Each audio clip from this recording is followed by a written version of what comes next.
worked with forensic experts from virtually every discipline imaginable there at the FBI. Now, I work with the Defense Contract Management Agency as a fraud attorney, but forensics is still near and dear to my heart. All right, well, let's talk about what we're going to discuss today. The roadmap is right there before you, and you can see we're going to go through the legal standards for admissibility of expert testimony. Both Fry and Daubert and the Federal Rule of Evidence, we'll talk about all of those, plus an antecedent to those cases, which is Kumho-Tyre, which not many people know about, but it's an important case to discuss. I'll then go through the different expert witness attributes that are looked upon by courts in determining whether to admit or deny the expert testimony of a person who is testifying before them as an expert witness. We'll then go through a series of case studies, and these case studies will examine the examiner's testimony, and then also the examiner's discipline in terms of admissibility and what courts may look at when making that determination. Finally, we'll look at best practices of all examiners and the things I recommend that those examiners take to heart when testifying. And last but not least, we'll talk about the changes on the horizon coming up in the next year or so. So we start first, of course, with the legal standards for expert testimony. There's basically two standards that exist in this country. The first is the Fry standard and the other is Daubert's. You'll hear them used differently and they may apply in different jurisdictions. I will tell you up front, Fry is the older of the two standards, Daubert is the newer of the two, although those are relative terms. So let's go through a basic recap of what those two standards entail. Well, the Fry test has been around for a century now. It started in federal district court in the District of Columbia with a case involving what was then a lie detector. The defense wished to have this expert testify about a lie detector that they had subjected their client to, and it showed their client was being truthful when he was saying he didn't commit the crime. The DC court weighed this, and on appeal, it determined that only expert testimony should be allowed that was sufficiently established to have gained general acceptance, and you'll notice I have emphasized those words in gold, general acceptance in the particular field in which it belongs. Now, this particular test became known as the Fry test, and virtually every state adopted it subsequent to 1923, and of course all the federal courts followed it as well.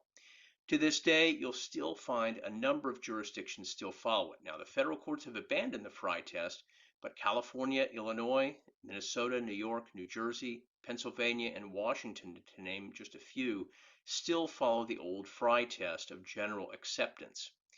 A lot of states have recently changed away from the Fry test, Maryland being one, the District of Columbia being another. The state that I'm in now, Florida, just switched to a Daubert test back about a year ago. So we see a shift consistently from states to the Daubert test, which we'll discuss later, and away from the Fry test, which we're discussing now. So the Fry test is the minority position of most jurisdictions. It still exists in about 20% of all states, and you may see it from time to time. All right, the next test we'll look at, though, comes through Federal Rule of Evidence 702. I talked to you about the Daubert test, but the Daubert test was spawned as a result of Federal Rule of Evidence 702. In the 1970s, the federal courts undertook a reorganization of the rules of evidence to harmonize them and unify them throughout all the district courts in the United States. The result was the Federal Rules of Evidence, which became effective in the 1970s. One of those rules is right here, Federal Rule of Evidence 702. And you can see how it lays out, as it were, a roadmap for the courts in determining whether to admit or deny the expert testimony proposed before it. It talks about the specialized knowledge or technical skill or scientific knowledge of the expert being able to help the trier of fact understand the evidence. It has to be based on sufficient data and facts. And of course, it has to be the product of reliable principles.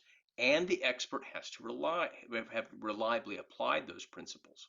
So, for example, you could be the best astrologer in the world, but if that's not reliable principles and methods, even if you are the best astrologer, the court would probably exclude you as an expert witness. Conversely, you could be an examiner who testified about, say, DNA, something which is universally accepted by just about every court.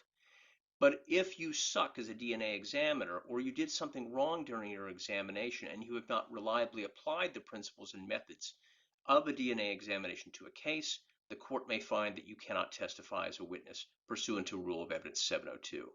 So this rule came into existence in the 70s, and really nobody took big notice of it until along came the 1990s.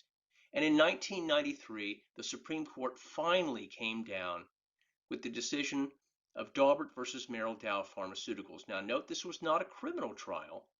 This, in fact, was a civil lawsuit that was being brought by plaintiffs against Merrill Dow Pharmaceuticals for the manufacture of a drug called Bendectin. My tongue gets tied on that. The court came back and noticed that the lower courts had used the old Frye test to weigh the admissibility of whether an expert could testify to the actual product liability in this case. The court said no, the Frye test is not applicable here. In fact, we are jettisoning the Frye test, and it was jettisoned once Federal Rule of Evidence 702 was adopted by the federal courts. Relevance and reliability are the touchstones of that particular rule, and then the court gave us 5 factors to consider when determining admissibility. Now, the court went on to say that not all factors must be satisfied for a court to determine that an expert could testify, but it also pointed out that that application applies equally to scientific and technical experts. Well, here are those 5 factors right here. The first is one called testability. Is it possible to replicate that particular process or technique in order to test it and see if we get the same results? 2 plus 2 should always equal 4 after all. If somebody else gets 5 or 3, then obviously it can be tested, but it's not very reliable. Next, the court looks at whether the subject or discipline has been subjected to peer review and publication, the known rate of error, which is a big thing that courts look at all the time. And if it has one, great. If it doesn't, well, then why doesn't it have a rate of error? Are there standards published that exist to control a technique's operation? And has it gained widespread acceptance in the relevant scientific community? Now, that last point is very similar to what we saw in the Frye test. So we're seeing that Frye hasn't been completely abandoned altogether. An aspect of it still remains, but now the court has set forth a number of different guidelines. And that brings us to the case that followed some 6 years later, Kumho-Tyre versus Carmichael. A lot of courts grappled with how to apply Daubert. They didn't know what to do with the factors. Was it gospel? Was it a checklist? And the court came back and said, you're overcomplicating things. Number 1, Daubert applies to all witnesses, scientific, technical, or otherwise. You could be a perfume sniffer or a coffee taster. Daubert is still going to apply, and we're going to utilize those factors. But the court said it is a flexible inquiry. Not all the factors may be applicable in all cases, and there may be some cases like the perfume sniffer who comes in as an expert witness, but he or she wouldn't have an error rate. They wouldn't necessarily have anything in a peer-reviewed published journal. It might not even be testable, but that person could still be an expert if they have some type of specialized knowledge. The thing the court left with the audience was that the Daubert factors are not a definitive checklist. Flexibility remains key, the judge remains the gatekeeper, and the court pointed out that even if shaky expert testimony is admitted, there is still the avenue of cross-examination and presentation of contrary evidence to deal with that, as well as potentially instructions by the judge. So the application of those 5 Daubert factors really depends on the circumstances of the case. So let's get an example of how a court might weigh something. This is the movie My Cousin Vinny. Now you'll note it's released about a year before Daubert comes out, but there's actually a pre-admissibility hearing that occurs right in front of the jury, which actually does occur sometimes. And we can see for ourselves exactly how that occurs. So this is My Cousin Vinny, and we'll see how it works. Your Honor, the defense calls as its first witness, Ms. Mona Lisa Vito. Oh, I object, Your Honor. This person's not on the witness list. This witness is an expert in the field of automobiles and is being called to rebut the testimony of George Wilbur. Your Honor, would you please instruct the bailiff to escort Ms. Vito to the witness stand, please?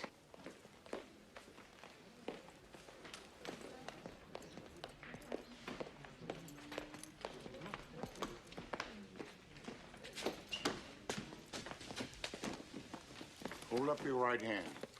Do you swear to tell the truth, the whole truth, and nothing but the truth to help you God? Yeah.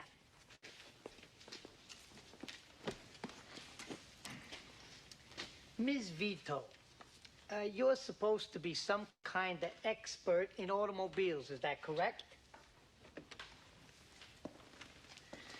Is that correct? Will you please answer the counselor's question? No, I hate him. Your Honor, may I have permission to treat Ms. Vito as a hostile witness? You think I'm hostile? Now wait till you see me tonight. Do you two know each other? Yeah, she's my fiancée. Well, that would certainly explain the hostility. Your Honor, I object to this witness. Improper foundation. I'm not aware of this person's qualifications. I'd like to voir dire this witness as to the extent of her expertise. Granted. Mr. Trotter, you may proceed. Mm-hmm. Oh, Ms. Vito, what's your current profession? I'm an out-of-work hairdresser. Out-of-work hairdresser. Now, in what way does that qualify you as an expert in automobiles? It doesn't. Well, in what way are you qualified? Well, my father was a mechanic. His father was a mechanic. My mother's father was a mechanic. My 3 brothers are mechanics. 4 uncles on my father's side are mechanics. Ms. Vito, your family's obviously qualified. But, have you ever worked as a mechanic? Yeah, in my father's garage, yeah. As a mechanic? What you do in your father's garage? Tune-ups, oil changes, brake relining, engine rebuilds, rebuild some trannies, rear ends. Okay, okay.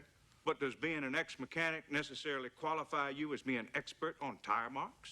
No. Thank you. Goodbye. Sit down and stay there until you're told to leave.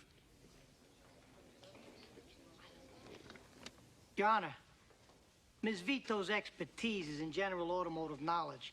It is in this area that her testimony will be applicable. Now, if Mr. Trotter wishes to voir dire a witness as to the extent of her expertise in this area, I'm sure he's gonna be more than satisfied. Okay. All right, all right. Now, Ms. Vito, being an expert on general automotive knowledge, can you tell me what would the correct ignition timing be on a 1955 Bel Air Chevrolet with a 327 cubic inch engine and a 4-barrel carburetor? It's a bullshit question. Does that mean that you can't answer it? It's a bullshit question. It's impossible to answer. Impossible because you don't know the answer. Nobody could answer that question. Your Honor, I move to disqualify Ms. Vito as an expert witness. Can you answer the question? No, it is a trick question. Why is it a trick question? Watch this. Because Chevy didn't make a 327 in 55. The 327 didn't come out till 62. And it wasn't offered in the Bel Air with a 4-barrel carb till 64. However, in 1964, the correct ignition timing would be 4 degrees before top dead center. Well,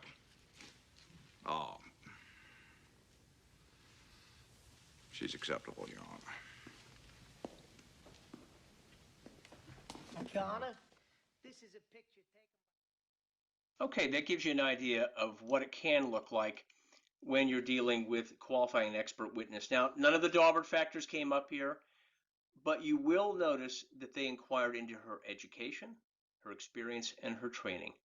Those are the things you're going to look at for an expert witness. Now, the Daubert factors might have applied here. Obviously, we've got a technical witness as opposed to a scientific one, but that expertise is clearly well-grounded, and the field of auto mechanics is something nobody's going to question as being a truly technical field. So what is it that the courts are looking for when an expert testifies? Again, education, experience, and training. Those 3 things are the most key to a witness being accepted as an expert. But the court may delve into other things as well, and I've got a laundry list here for you. Has that witness taken a proficiency test? Did they pass, or did they fail that proficiency test?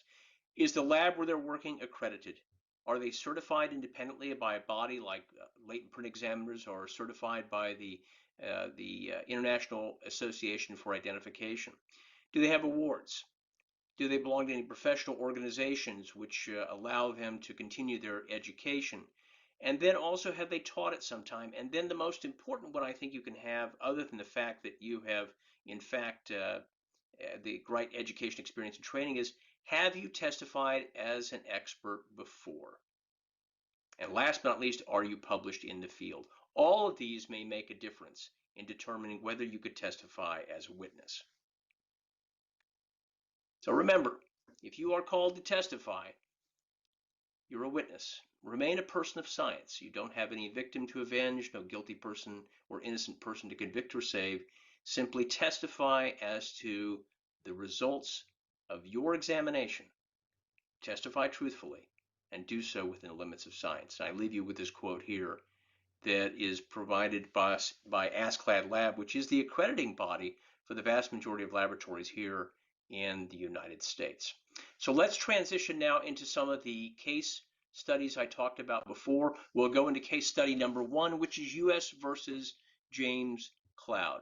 Cloud was a Native American who went on trial in Indian country there in Yakima, Washington. This case went to trial in 2021-2022, and it was right there in the courthouse there in Yakima. Mr. Cloud had a cousin by the name of Donovan. The two of them were a two-person crime spree. They killed, we believe, at least 5 people in and around Yakima, Washington, but there was no really good evidence. And in fact, what happened is that at some point they stole a Honda Civic from a person that they were not affiliated with whatsoever. That person's body was found. He had been shot with a .22 caliber rifle, if I remember correctly, and they recovered the rifle. The problem was they couldn't tie Mr. Cloud to the actual murder scene, except for one thing. On the rear view mirror of that Honda Civic was a perfect latent fingerprint from the thumb of somebody. That particular rear view mirror was removed, brought to the FBI laboratory, and examined. And the result by the forensic examiner was that that particular print was linked to Mr. James Dean Cloud. The latent print examiner identified him as the source of the latent print on the rearview mirror and put that in her report. There was a verification done by another examiner. It was a blind verification. So we have 2 examiners saying this is his print. So now he's linked to the crime scene. There was a problem, though. The forensic examiner in that case had committed a prior casework error in a different case. She had falsely excluded a latent print when she should have identified it. Next, she failed a proficiency test shortly thereafter, and she was subjected to a correction action review and received 2 bad poor performance reviews at that time.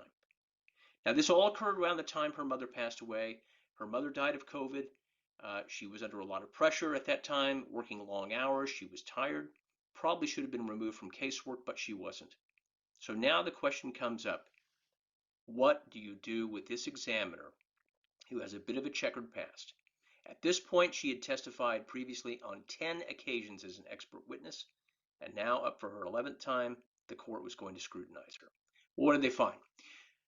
Well, her testimony at the Daubert hearing was quite telling. They found that she took a second proficiency test, and on the stand, under oath, she said that she didn't require any assistance. But the defense, who had been provided all the documents concerning her corrective action review and her employment performance reviews, revealed that her supervisor actually had given her some assistance in completing the proficiency examination. When confronted with this, she made that correction, but you'll notice what the court said. They were worried that she made that correction in her testimony only after being confronted with documentary evidence of said consultation. That's an integrity issue. So she's already got an issue with a failed proficiency test. She's also got a problem here also with having made a mistake on casework. And then basically the court finds that there's an integrity issue here too. So the court decides that while they're sympathetic to the fact that she had her mother pass during all this time, they could not qualify her as an expert in this particular case. And mind you, this is a capital murder case. You got to have all your ducks in a row for a case like this. With the proficiency exam issue, the error that she had made, and then the lack of integrity, the court found that she could not testify as an expert witness. And the court's decision was that she was not qualified. Although the court did permit another government expert to testify, and in that case, the person who conducted the blind verification came in, testified without issue, and that was it. Mr. Cloud was convicted in court, and his cousin pled guilty shortly thereafter. So that was the court's decision. This particular examiner was not able to testify in this case. Whether that examiner ever testifies again remains to be seen. Usually after a finding like this, it's pretty hard to come back. Then next, case study number 2 is one where the examiner over testifies. What do we mean by over testifying? Well, that's when an examiner exaggerates. They claim too much in their testimony. They go beyond what their findings are in the case file and state things that just can't be supported by the science. Well, this is the case of U.S. versus Marlon Williams, which occurred in Washington, D.C. So, Williams allegedly shot Min Soo Kang 5 times in the Cadillac Escalade, purportedly to steal the Escalade. He does drive away in the Escalade, and at the point the Metropolitan Police Department are contacted, they then contact General Motors, and the OnStar disables the vehicle immediately, and at that point, Mr. Williams exits the vehicle. Unfortunately, he's seen at that time. The Escalade is found to have blood, 5 bullet holes, and lo and behold, they have latent prints in the vehicle that are identified as belonging to Marlon Williams. 3 bullets are recovered from the Escalade. They then get a search warrant, and the Metropolitan Police Department is able to find a high-point pistol in the same caliber, 9mm, that was found at the crime scene where Mr. Kang was shot. All right, so this is submitted for examination to what is then the Department of Forensic Science at Washington, D.C. More about that later. 3 bullets recovered from the Escalade are compared to known bullets fired by this high-point pistol recovered from Mr. Williams. The forensic examiner in this case, Luciano Morales, says they are a match. The case goes to trial. Williams is convicted of murder. He appeals.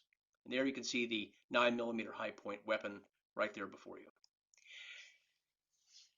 Now, the appellate court has an issue with Morales' testimony. This case actually goes up on appeal twice, Williams 1 and Williams 2. But in the second case, the court has real problems with his testimony because they're looking at it from a different perspective. A couple of new reports on firearms have come out which are skeptical, and they're now in a Daubert jurisdiction versus a Frye jurisdiction. Well, first of all, Morales testified that firearms leave unique identifying marks. That part probably is okay, maybe. He then says they're a match to those recovered from the Escalade. Probably a little bit questionable at that point. You could say match, but that implies that there's no other bullets it could match to. And then he says that these bullets were fired from this firearm. Probably still okay, maybe, we don't know, but he's exaggerating perhaps, as opposed to hedging his bets and saying could have been fired or something like that. But then he's asked if he has any doubt, and he says, no, sir. Those bullets were identified as being fired out of exhibit number 58, and it doesn't matter how many firearms High Point made. Those markings are unique to that gun only. Well, the court wasn't buying that, and they said basically he'd gone overboard. And the court's decision was that in this jurisdiction, a firearms and tool mark expert may not give an unqualified opinion or testify with absolute or 100% certainty. They then held that it was error to admit this opinion testimony, and the case was remanded. So here we have an examiner that went a bridge too far, that testified to things that could not be supported by his discipline, nor by his examination, nor his experience, education, and training. Mr. Morales had never examined every firearm in the world, let alone every high-point 9mm pistol in the world, or even that in the District of Columbia. So how then could he say that it was unique to that firearm and that firearm only? I leave you that because that type of exaggeration, even if it was a good examination, probably cost the prosecution its case and also may have cost Mr. Morales' job. The Department of Forensic Science in Washington, D.C. shut down in 2021. It lost its accreditation, and part of it was because of sloppy casework such as this. All right, we then go to case study number 3, which is the court intervention in Abrukwa versus State. This is out of the Maryland Supreme Court. It came down about a month and a half ago. Very new case. It's been on appeal off and on now for about 4, 5, 6 years, something like that. So it's been bouncing around in the Maryland appellate courts for some time. It starts back in 2013. At that point, Abrukwa was convicted of killing his roommate with a .38 caliber Taurus revolver, which you see pictured here. Now, at the time he's arrested, he says, yeah, I own that revolver, but he didn't admit to actually firing it or killing his roommate. There's a jailhouse informant that says he confessed, but that's probably worth whatever weight the court wants to give it. But the point is, in the first case, and yes, there was more than one trial, Abrukwa doesn't object to the firearms testimony. There's no appeal on the expert testimony issue, but the case is reversed on other grounds and he goes back for a second trial. Well, the second trial occurs in 2018. At this point, he does object to the testimony of firearms examiner Scott McVeigh. Mr. McVeigh did not actually testify at the second trial because he testified at the first, and so the Sixth Amendment requirement for the Confrontation Clause was met by that first time. But the court does conduct a 4-day admissibility hearing going through the vagaries of firearms examination. Having gone through that 4-day hearing, they uphold the firearms identification discipline, and McVeigh's testimony is read into evidence about 4 bullets and 1 bullet fragment recovered from the crime scene at some point were fired from the Taurus revolver. Abrukwa was convicted a second time. He appeals again. This time, in between that time of his conviction, Maryland converts from a Frye to a Daubert jurisdiction. Before there was a Frye-Reed test, now they've got a Daubert test. So the court remands to the circuit court now. They demand another admissibility hearing, which they conduct, and now that appellate court decides that firearms identification is okay. They uphold the conviction, and then the Maryland Supreme Court intervenes. And the court basically holds that based on the record here, and the lack of evidence that studies that exist are not reflective of actual casework, firearms identification has not been shown to reach reliable results. The court cites that there was an analytical gap between the examiner's opinion and the evidence of the case, and because of that, it overturned the conviction again. Now, that analytical gap is not one of the Daubert factors. What happened is that when Maryland took over Daubert, it added 5 additional factors to the test. So the states may have a different variant of Daubert that's at work here, and that's exactly what occurred with Abrukwa. The analytical gap issue is one the court may cite to as a means to say, we don't think the examiner could get there based on the evidence that we've seen, therefore we're not going to allow it. In the Abrukwa case, the court said you couldn't identify somebody with a firearm, a particular bullet or cartridge case as having been fired by a specific firearm, but you could testify that it could not be excluded or that it could be one of the firearms that did potentially fire that bullet or cartridge case. So let's talk about the best practices for witnesses, but that gives you a flavor through those case studies. One is a witness who was found wanting. Second is the testimony of the expert witness that was found wanting. And third was the discipline itself that was found wanting by the court. Each of these is going to be an inquiry under Federal Rule of Evidence 702 that the court can make. All right, so the best practices for an expert witness, well, they're out there. This is Jim Agar's recommendations on best practices and ones that have been time tested at the FBI laboratory. Number 1, know your limits. Obviously, the examiner in Williams did not know his limits. He testified beyond them and he got into trouble because of that. Know what those limits are. Today, a lot of labs employ testimony review. That's good. When you get criticism, take it well, but know your limits. If you don't know about DNA and you're just a latent print or trace evidence examiner, don't talk about DNA. Know your limits. Stay in your lane. Number 2, if you don't know anything about the limits, you will find out you will suffer the consequences at some point, and that's what we're seeing here. Admit your mistakes. I've never seen a perfect case before. I've never seen a perfect examination before. Things go wrong. There may be a deviation from policy. There may be something that went wrong with the collection of the evidence. We just don't know. But if there are any mistakes in your case, admit them. The defense probably already knows about it, and hopefully the prosecution does too. It shouldn't be a surprise to anybody. and candidly acknowledge your mistakes. And a good example here is the case of the Japan Airlines flight from 1968 that, well, I would say crashed, or more likely landed, in San Francisco Bay. Captain Aso, who was flying this particular flight, failed to adjust the barometric altimeter upon departure from Tokyo. On final approach to San Francisco, the altimeter was telling him he was about 200 or 300 feet higher than he actually was above ground level. As a result, he landed this DC-8 in the middle of San Francisco Bay on a rock ledge about 10 or 12 feet deep. Nobody was hurt. Nobody was killed. The aircraft actually flew again after this. But the National Transportation Safety Board brought in Captain Aso, and they asked him to explain what happened. And in his own broken English, he said to the NTSB, Aso, well, you can see for yourself what his comment was, messed up. And he said it no less than 5 times to the NTSB. When it was over, the NTSB decided that Aso had not received the proper training on using the barometric altimeter, that Japan Airlines should have trained him better. They found there was no pilot error, and he was restored to flight duty, flying an additional 15 years as a pilot for Japan Airlines without a single mishap. The point being that integrity is important for experts and professionals. If you lose that integrity, you may lose your license. If you maintain that integrity, then good things just might happen.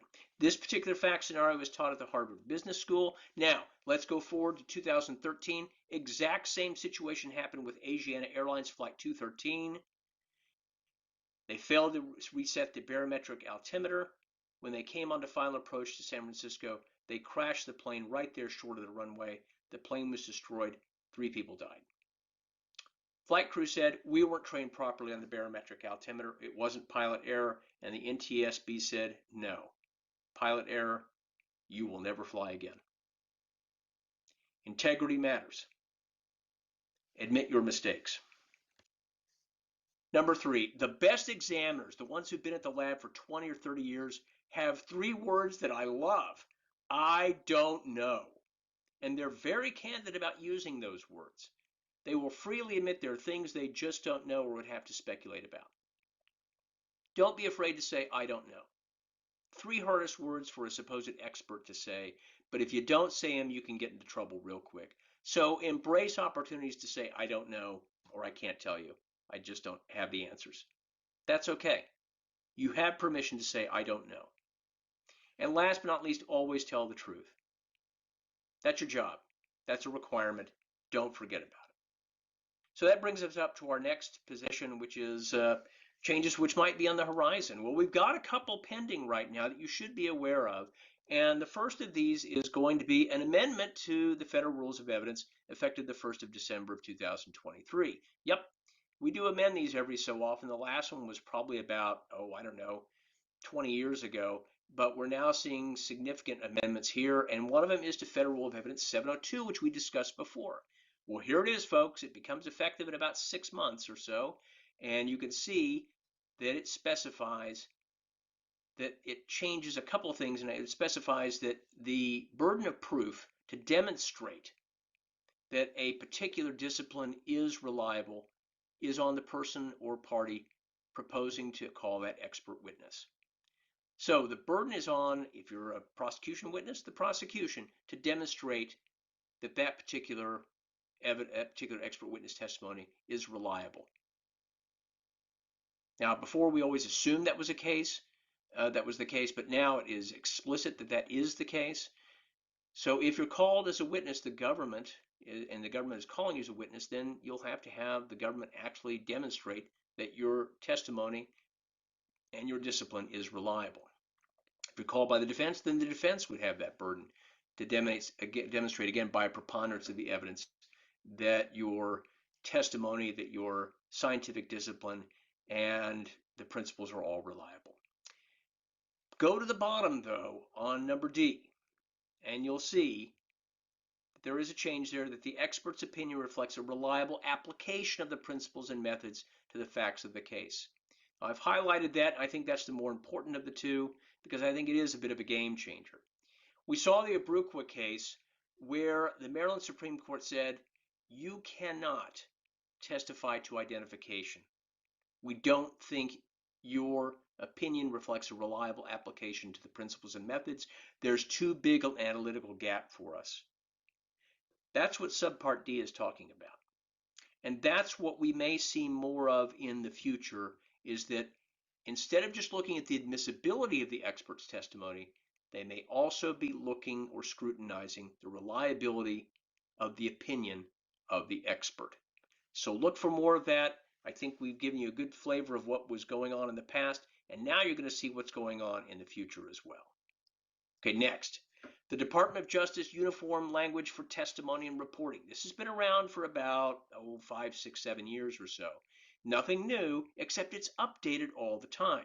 If you have a discipline which is mentioned here, you need to be aware of the Uniform Language for Testimony and Reporting, or alters. It's online. You can see what DOJ is using.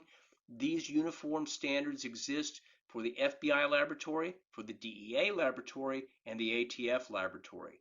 They should also be something that every other laboratory manager should be taking into account. What areas do they cover? Well, you can see the firearms examination right here. This was updated just this year in 2023, but you can see it covers a multitude of disciplines, from anthropology to metallurgy, DNA, footwear, hair and fiber examinations, even glass. And there's different variants under each of these categories, so you have subcategories also that cover this. What do they cover? Well, first of all, they talk about acceptable language in which to convey your opinion, but they also do something else. And that is, they also tell you what language is off the table. Specifically, individuals cannot testify to absolute or 100% certainty as to their conclusions. Remember the case of U.S. versus Williams? That's a no-no, and it's clearly spelled out here. Next, you can't testify to the exclusion of all others in the world. How can we say that this latent print or this DNA is unique to the exclusion of all others in the world when we've not looked at all the other prints in the world? We haven't seen all the DNA samples in the world. The best they could do is say it's identification, but it's possible, theoretically possible, that yes, another print does look like this, or that somebody else's DNA does look like this. In fact, when we look at DNA, we know that exact twins, identical twins, do have the exact same DNA, so it is possible that somebody else could have that DNA. Examinations are not infallible. There is no such thing as a zero error rate, and the list goes on and on of different requirements that individuals, or limitations that individuals have placed on them when they testify. Why is this important? You don't work at the FBI lab, you're not testifying for the Department of Justice. Well, first of all, you might be called to testify in federal court, in which case the Department of Justice will use these alter limitations and educate you on those limitations. Second, even if you're not, if you're in state court, you may be cross-examined on them.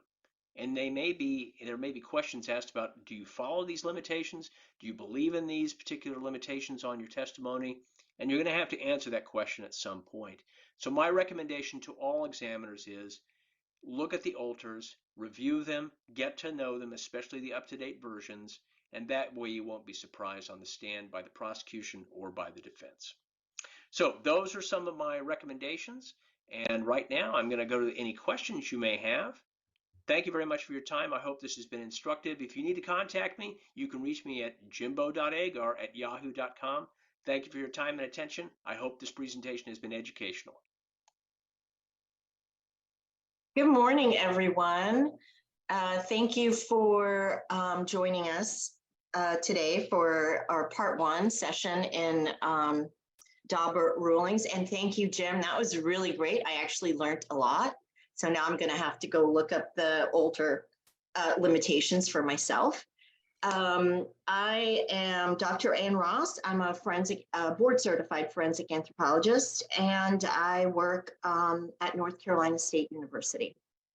To start off our Q&A, actually there were some really interesting questions that actually just jump off, were a couple that you addressed.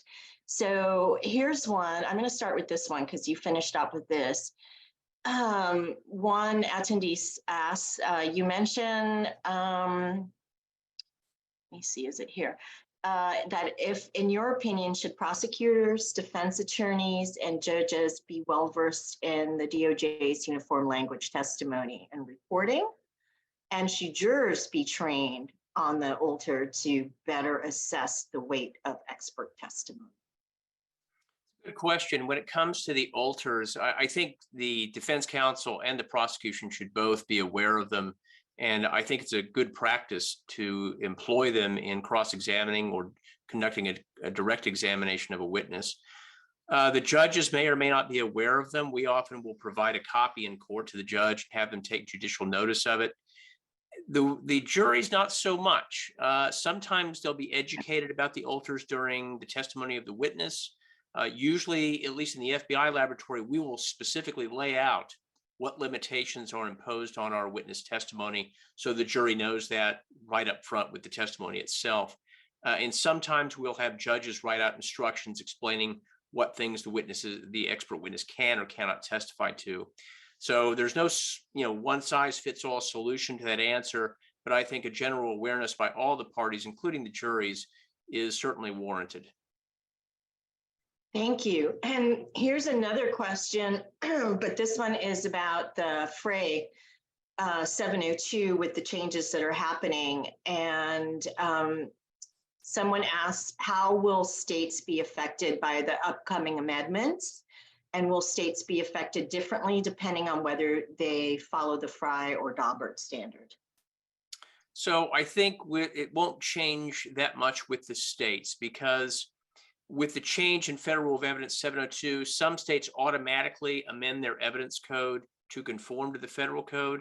Others will wait and either at a later time potentially adopt those amendments or maybe never adopt those amendments. Or in the case of Maryland, for example, we saw Maryland adopted the Daubert factors and then said, well, we're going to add a couple of more as well. So it's really going to be dependent upon the state. And I wish I could say there's a uniform standard out there. But even when it comes to Daubert, we find that there are variants and subvariants of that at the state level. Now, the good news is at the federal level in U.S. District Court, those rules are uniform. But I think with the state courts, we could see some variants out there. I do think that the changes in 702 will begin to open the door on the court inquiring more about how the expert reached their opinion and potentially limiting the scope of that opinion or conclusion testimony, and potentially even rewriting it to some degree, which is of some concern to me. We've seen that in the past, and in the Abrukwa decision, I think we're seeing it there too. Thanks, Jim. Let's go to our poll questions now, and then if we have time, I can ask the other questions that the attendees have.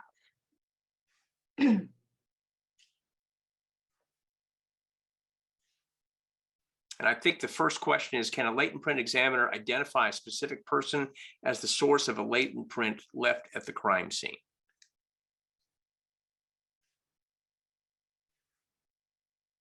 Okay, there are the numbers. That's awesome. Appreciate the feedback on that.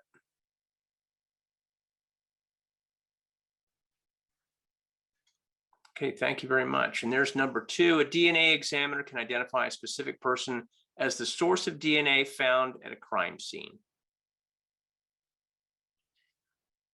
And these are not trick questions, just so you know, there's no right or wrong answers, just looking for your opinion.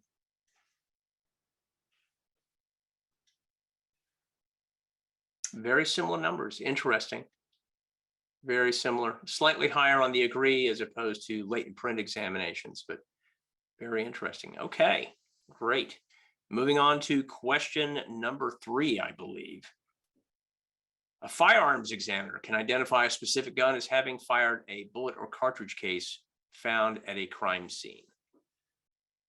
These are all pattern matching evidence is what we refer to it, or feature comparison disciplines, where the examiner looks at something, whether it's DNA, a latent print, or a cartridge case or bullet, and then compares them to a known sample and then makes a determination based upon that examination or comparison.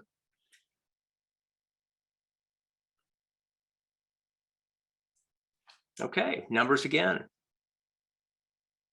All right, very interesting. very illuminating for me. I'm always intrigued to see people's opinions. All right. Now let's move on to question number 4. Yes. So this gives us a couple of different versions of firearms examiner's testimony, which we've seen that the courts have put out. So we talked about limitations, and sometimes the court won't let an examiner testify to identification. And in the past, we've seen some of this language come forward. Sometimes they'll say that the firearm cannot be excluded as being the source of a fired bullet or cartridge case, that they may have fired that bullet or cartridge case, that the marks on that bullet or cartridge case are consistent with those on a specific bullet or cartridge case, that it's more likely than not that that firearm fired a particular bullet or cartridge case. And lastly, the traditional version, which is that the firearm has been identified as the source of that bullet or cartridge case.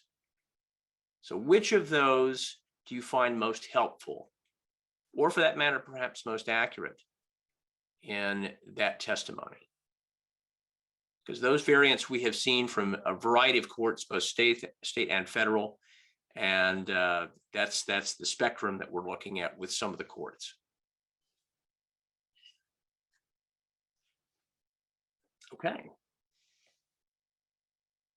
And there is the poll. That is very intriguing. That is intriguing. So consistent with comes out as the all-out favorite at 63%. And the traditional version of identified only at 16%. That is fascinating. Okay. And I think, do we have one more question out there, or is that it? We do. Okay. Okay, so this is a couple of options we've seen. Again, courts do a variety of things, and they find an examiner's testimony is not reliable.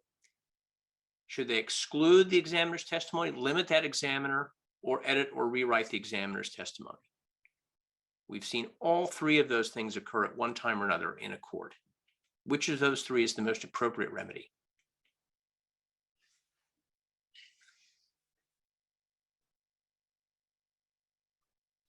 Okay, and we're getting our results.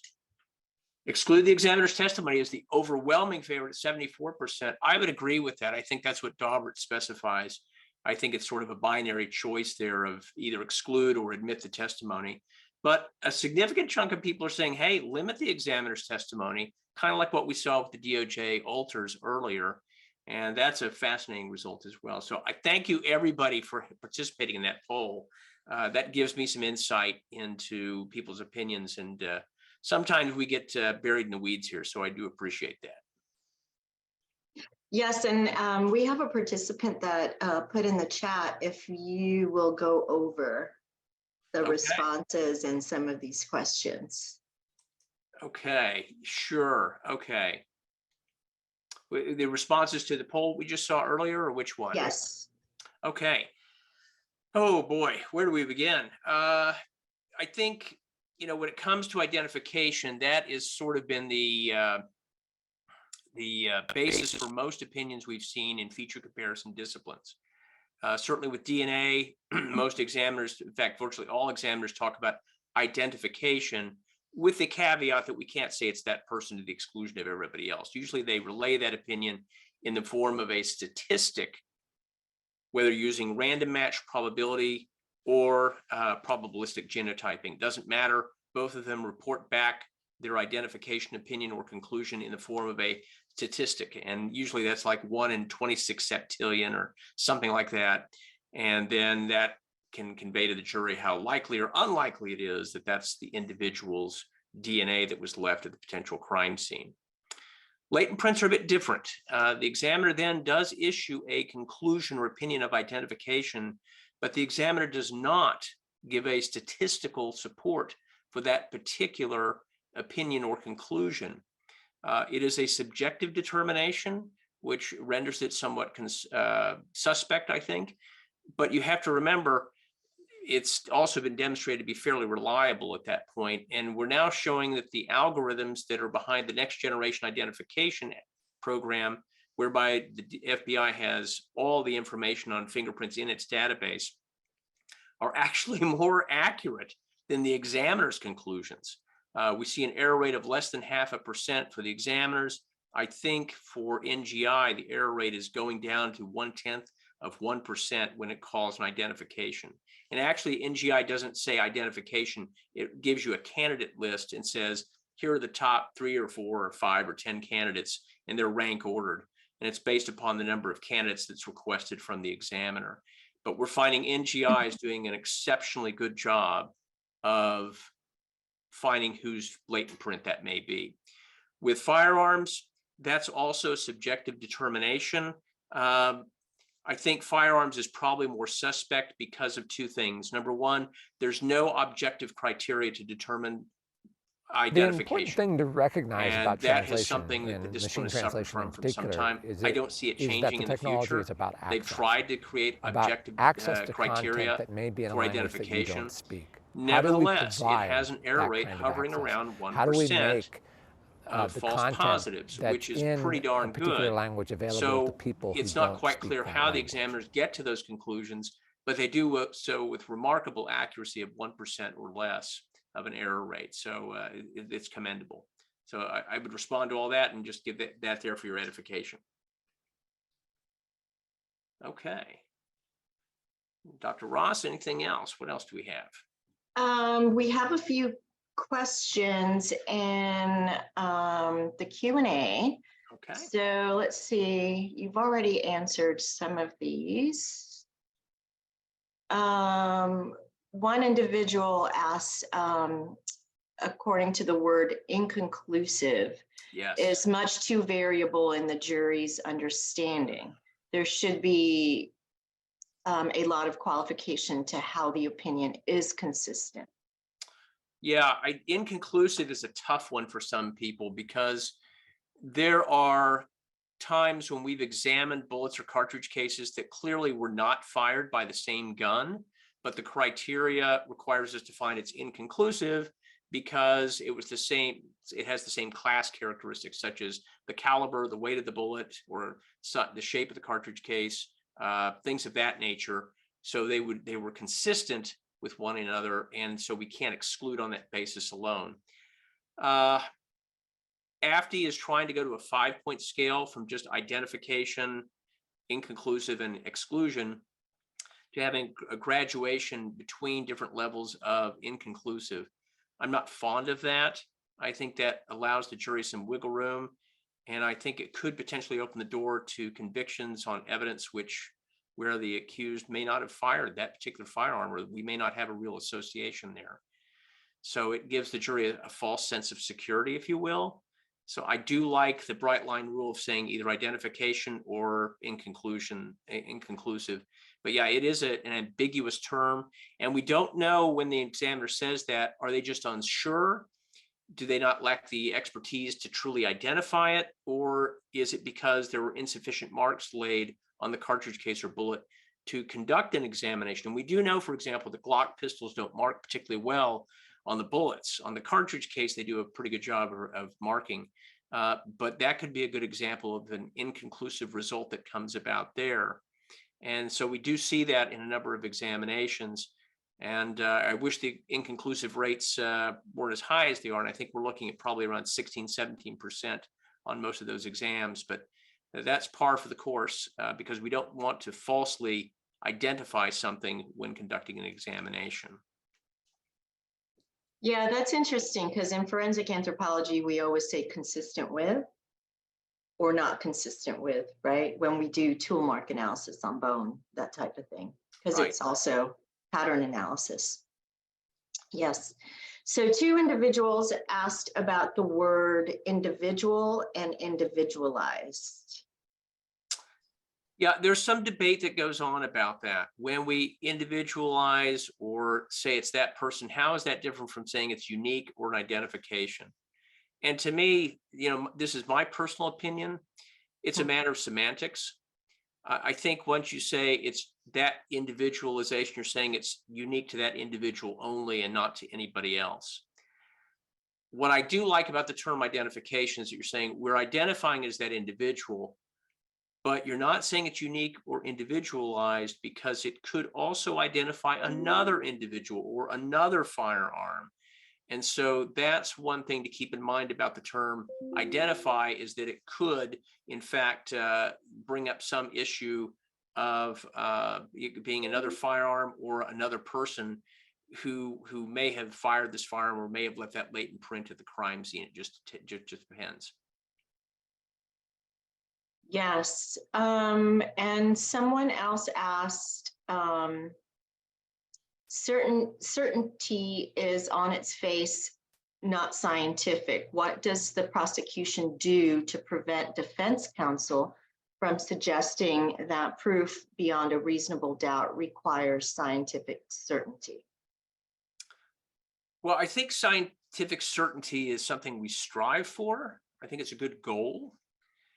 Getting there is another matter. And that is, I think sometimes you're not going to have certainty in a lot of things. If you had certainty, the case would have been a guilty plea. Okay, let's be honest.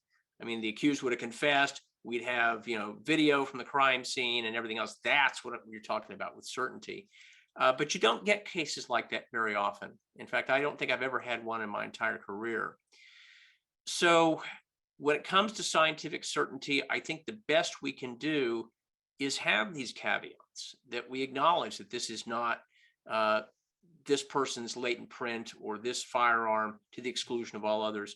We show the limitations of the science, and we're honest about that with the jury so that they can make an informed decision. Because the last thing we want is for them to convict somebody based upon bad information or bad evidence. So I think full disclosure by the examiner is in order here to talk about the potential pitfalls of the discipline and also the strengths of it as well. And then just let the jury decide.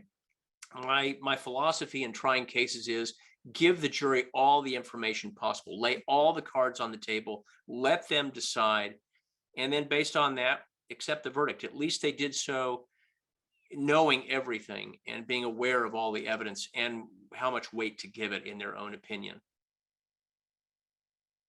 Thank you, Jim. And unfortunately, everyone, we have run out of time. So please feel free to reach out to Jim with your questions. And thank you so much for a wonderful presentation. Thank you very much, Dr. Ross. Have a great day.